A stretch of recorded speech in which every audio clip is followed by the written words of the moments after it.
So yeah, hello, my name Yep. is Kimberly Bowal, and I'm a PhD student in the computational modeling group at the University of Cambridge. And today I'll be talking about some of our recent work looking at the surface properties of soot particles, which in this title we've more exactly called heterogeneous polycyclic aromatic hydrocarbon clusters, which I'll get more into later.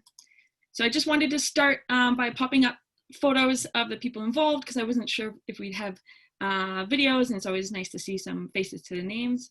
So Laura and I did this work at the University of Cambridge under the supervision of Professor Marcus Kraft, and our colleagues Hongyu and Dongping are in Beijing.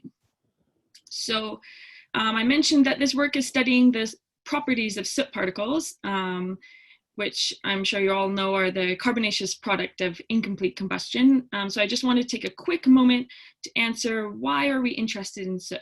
So the answer is fairly straightforward. Soot causes significant issues with the climate, pollution, and public health. And since it causes these serious issues, we want to be able to reduce the amount of soot we produce from combustion devices. And importantly, for the scale of this work, to do this effectively requires good predictive models of combustion, which relies on the solid understanding of detailed soot particle properties. So this work is at a much smaller scale than the previous presentations. But I'll say that, so polycyclic aromatic hydrocarbons, or PAHs, are a type of molecule that are known to make up soot particles. And I've included a few examples of these molecules here. And atomic level studies that examine soot particle properties typically model these particles as clusters of PAHs. So for example, in the computational modeling group, we've used these models to look at the melting behavior of soot particles, how these particles interact with gaseous molecules, how the molecule composition, so for example here with two different molecule sizes shown in two different colors, changes the particle self-assembly, and a final example is the hardness of these particles. So lots of this work has been very important in helping us understand how the molecules self-assemble and arrange within the particles, but we and the combustion community in general are also particularly interested in the surface properties of soot particles. This is because the composition and morphology of a particle surface influences its growth and interactions within the combustion environment and other environments. So the aim of this work that I'm talking about today is to use molecular modeling techniques to evaluate a detailed numerical, to provide a detailed numerical evaluation of the surface properties of soot particles. So we're particularly focusing on the influence of the different molecule sizes and ratios in the particles, actually. So in this work, we studied over a dozen different particle systems where we varied the number and the type of molecules that make up the particle.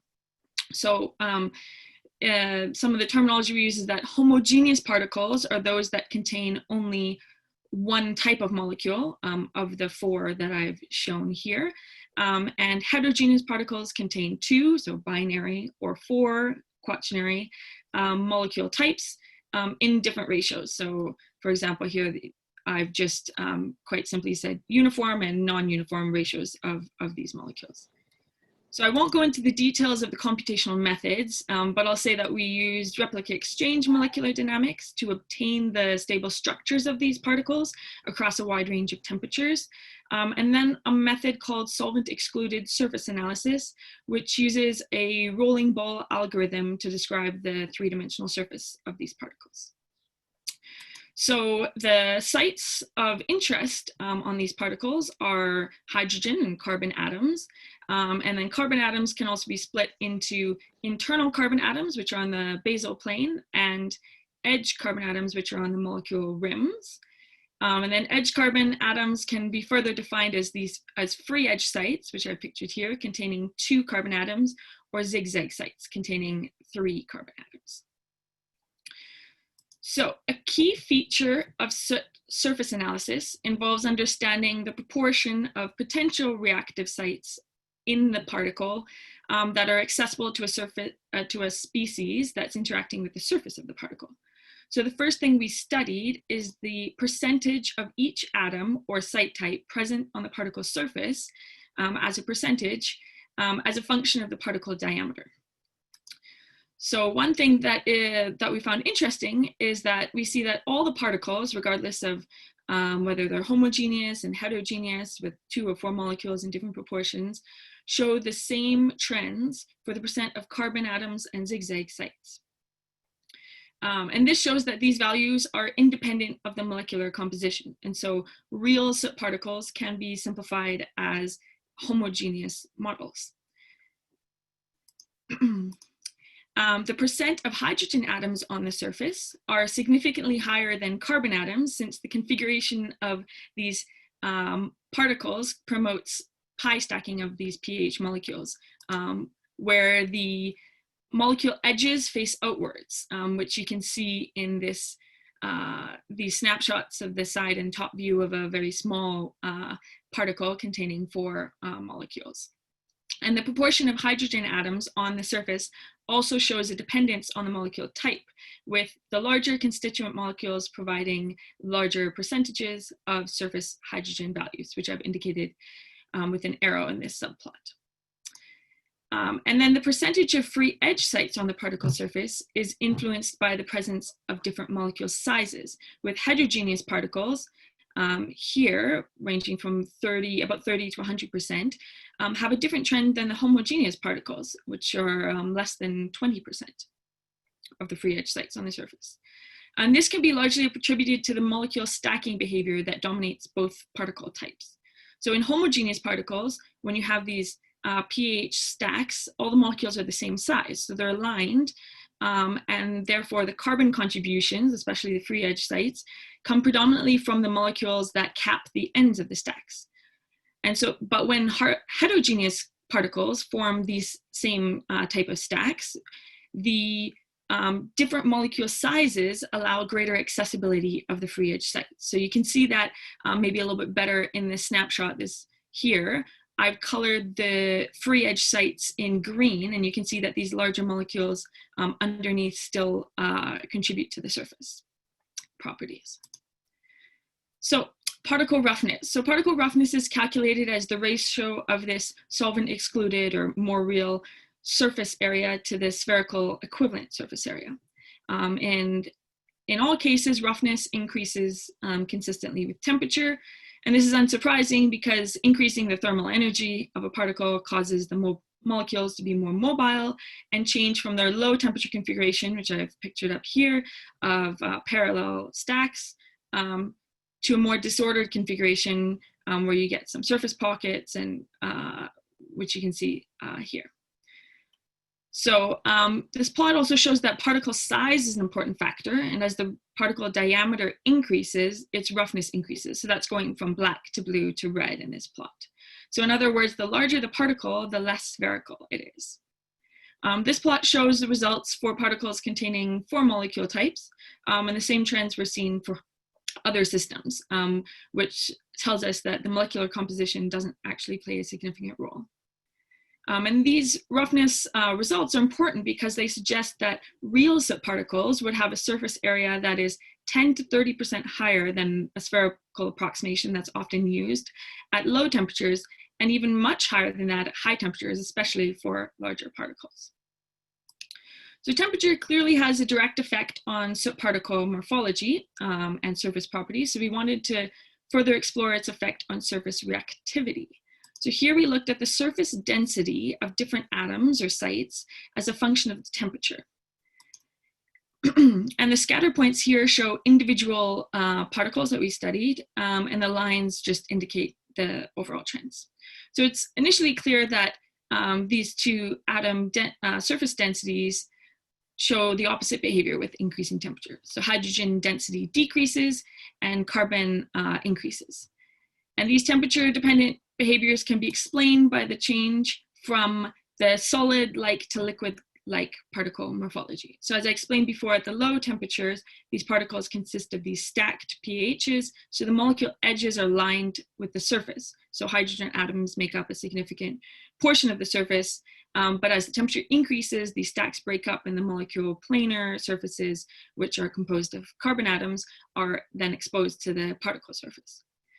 So these dashed lines here that I've added show the behavior of homogeneous particles. So each line here shows a particles containing a different molecule size. And so these show that the hydrogen and carbon densities are primarily dependent on the temperature, and the values are quite consistent across the particle diameters, the molecule sizes, and the component ratios. So these carbon atom surface densities show a relatively large variance, and so the contributions from the carbon types were investigated further by splitting them into edge carbons and internal carbons. And this shows that the increase in the carbon atom density on the surface with temperature is driven by the internal carbons, while the edge carbons don't change significantly with temperature. And they can actually be described by the molecular composition alone, if you look into it with more detail.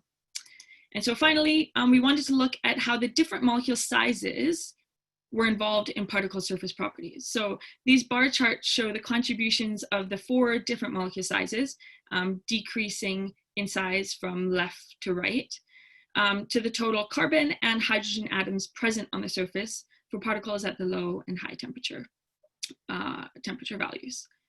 So I should say these values are normalized by the expected contributions based on the proportion of each molecule in the particle, so that we can look across the different heterogeneous particles.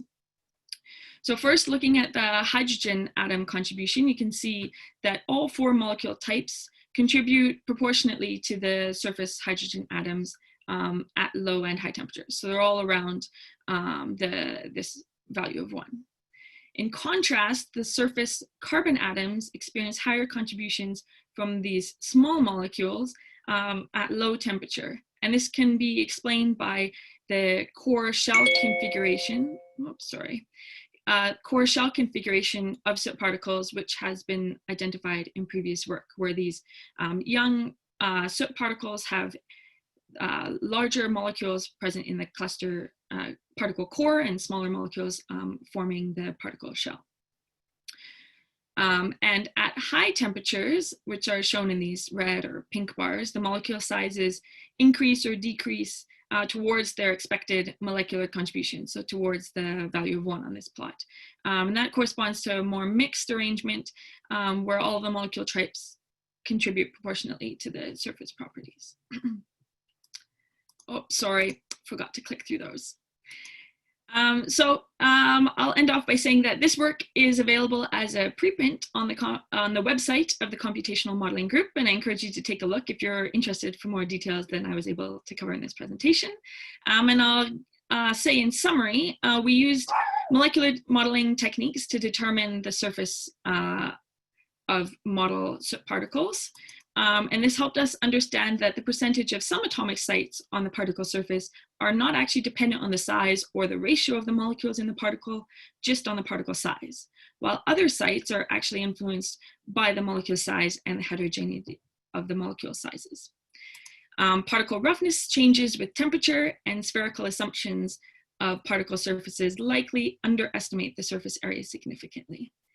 Looking at the density values, we can see that the presence of some atom types on the particle surface are primarily dependent on temperature, while others can actually be predicted from the average size of molecules in the particle. And then finally, looking at the molecule type contributions, we see that small molecules contribute more to the particle surface properties than large molecules, especially at low temperatures. And so these results help us to understand the details of soot particle surfaces and shape our knowledge of what approximations can be used to reasonably reflect soot particle surfaces in multi-scale models. So I'd like to acknowledge the financial and computational support we've received to do this work, and thank you very much for your attention. Thanks very much, Kimberly. We have time for 1 or 2 questions. If anyone would like to ask one by raising your hand.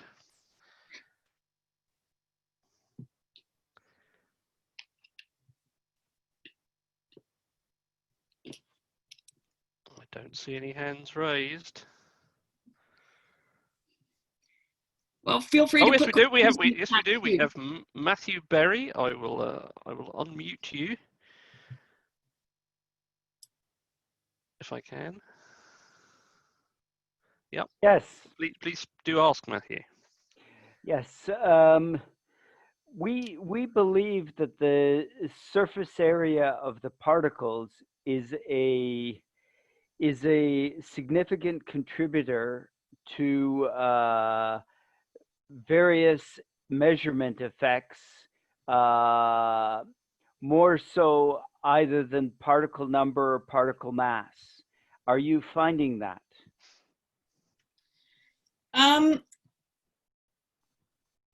Yeah, so this work and the scale that I've been looking at is really looking at single particle properties at detail.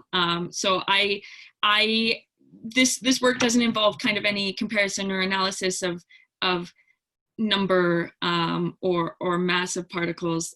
We're just looking at a lot of these details of these actual particles.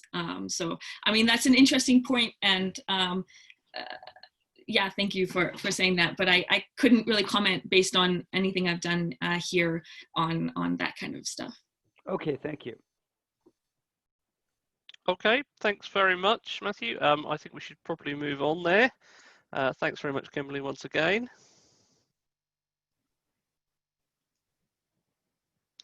Okay, so next up we have Professor David Kittleson from the University of Minnesota, co-founder of this meeting.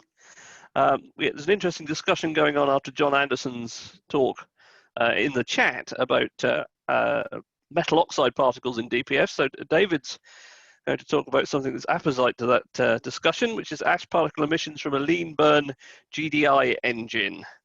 David, are you there?